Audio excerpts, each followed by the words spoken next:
Okay, so this short video popped up in my feed and I watched it. It was tripping. I remember when you refused to make short videos. What happened? Okay, so these are the shocking differences between a $1,000 Jordan 1 and a $100 Jordan 1. So this is what I'm assuming is a sneaker YouTuber going over the differences between the Jordan Travis and then a GR Jordan, which there's a ton of difference between the shoes, and I'm sure he explains it, but I haven't seen the original video. I just have this video that Tripping put out.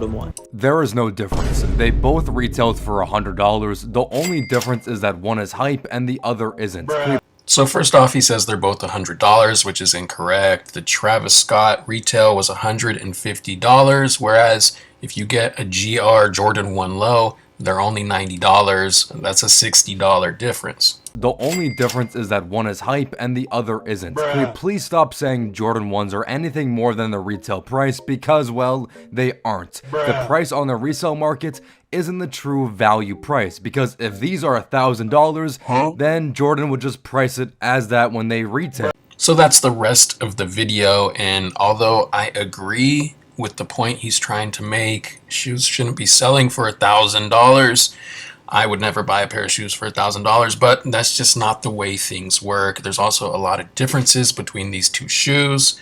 If he would have compared the shoe that's out right now, the OG Atmosphere, this would be a much better comparison. This is very similar to that Travis Scott shoe. This is $140 retail, and it's sitting on Nike.com. You could get it right now for retail. You could get it under retail on StockX. And when he says these shoes are the same, anyone who is remotely interested in sneakers probably already knows the difference. But if you don't know the difference, I'm going to tell you right now just a few things. First of all, the materials. So the Jordan on the right is what we call a GR, or general release. These are about $90 and they don't sell out. So you could go get them at your local Foot Locker, wherever you buy your shoes.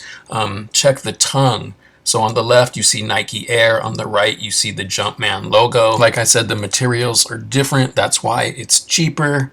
Also, the cut of the shoe is completely different. If you look at the Jordan 1 Low OG, those are cut way differently, more like the OG pairs. And it's basically the same thing when comparing a Jordan High to a Jordan Mid. The Jordan Highs have better materials. The Jordan Mids have the Jumpman logo on the tongue, whereas the Jordan Highs have the Nike Air on the tongue. And I'm not with all the Jordan Mid slander. If you like a colorway in Jordan Mids, then you should be confident in rocking them.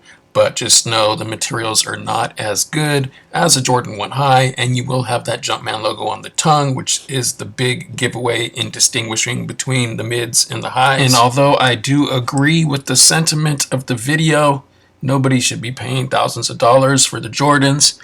Your boy got the Travis Scott Mocha Lows for retail and just sat on them. Didn't wear them, sold them for $2,000. Someone wants to give me $2,000 for them, I'm gonna take it. But I'm not going to wear $1,000 shoes. That's just not my thing. But as far as this video goes, it's completely wrong. There's tons of differences between a GR Jordan 1 Low and a Jordan 1 Low OG. Like I said before, if you would have compared this Travis Scott to this gray Atmosphere that recently dropped, those shoes are pretty much the same. So that leads me to this question. Why is no one buying the Air Jordan 1 Low OG Atmosphere Gray?